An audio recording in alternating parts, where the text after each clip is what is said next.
परम पूज्य संत श्री आसाराम जी बाबू बता रहे हैं, सनातन हिंदू शास्त्रों और ग्रंथों के अनुसार भारत की संस्कृति और संस्कार, तर्पण और श्राद्ध संबंधी शंका समाधान। गरुड़ ने पूछा, हे स्वामिन, पितृलोक से आकर इस पृथ्वी पर श्राद्ध में भोजन करते हुए पितरों को किसी ने देखा भी है? श्री भगवान ने कहा, हे गरुड़ सुनो, देवी सीता का उदाहरण है। जिस प्रकार सीता जी ने पुष्कर तीर्थ में अपने ससुर आदि 3 पितरों को श्राद्ध में निमंत्रित ब्राह्मण के शरीर में प्रविष्ट हुआ देखा था, उसको मैं कह रहा हूँ, हे गरुड़, पिता की आज्ञा प्राप्त करके जब श्री राम वन चले गए तो उसके बाद सीता जी के साथ श्री राम ने पुष्कर तीर्थ की यात्रा की।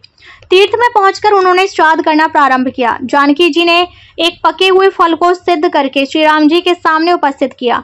श्राद्ध कर्म में दीक्षित प्रियतम श्री राम की आज्ञा से स्वयं दीक्षित होकर सीता जी ने उस धर्म का समयवत पालन किया। उस समय सूर्य आकाश मंडल के मध्य पहुंच गए और कुतुब मुहूर्त यानी दिन का 8वां मुहूर्त आ गया था। श्री राम ने जिन ऋषियों को निमंत्रित किया था वे सभी वहां पर आ गए थे। आए हुए उन ऋषियों को देखकर विदेहराज की पुत्री जानकी जी श्री राम जी की आज्ञा से अन्न परोसने के लिए वहां पहुंची, किंतु ब्राह्मणों के बीच जाकर वे तुरंत वहां से दूर चली गईं और लताओं के मध्य छिपकर बैठ गईं। सीता जी एकांत में छिप गई हैं। इस बात को जानकर श्री राम ने यह विचार किया कि ब्राह्मणों को बिना भोजन कराए साध्वी सीता लज्जा के कारण कहीं चली गई होंगी। पहले मैं इन ब्राह्मणों को भोजन करा लूं, फिर उनका अन्वेषण करूंगा। ऐसा विचारक श्री राम ने स्वयं उन ब्राह्मणों को भोजन कराया।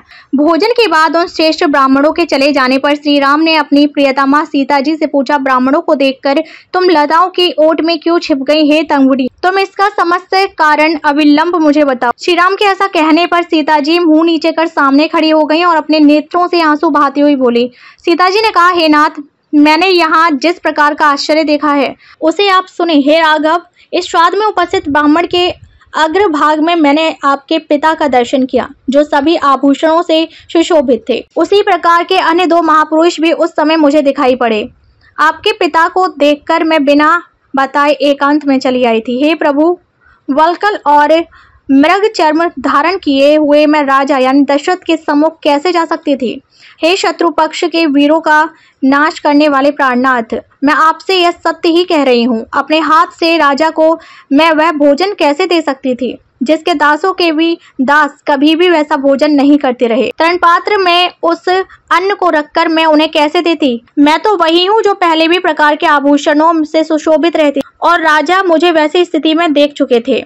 आज वहां मैं राजा के सामने कैसे जा पाती? हे रघुनंदन, उसी से मन में आई हुई लज्जा के कारण मैं वापस हो गई। खबर को शेयर फॉरवर्ड कर पूरे विश्व में पहुंचाकर विश्व गुरु भारत में सहयोगी बनकर बिना वर्दी के सैनिकों की तरह आप भी अपना कर्तव्य निभाइए। देश और दुनिया की ताज़ा और विशेष खबरों के लिए देखते रहिए सैनिक गर्जना न्यूज़ चैनल। नमस्कार।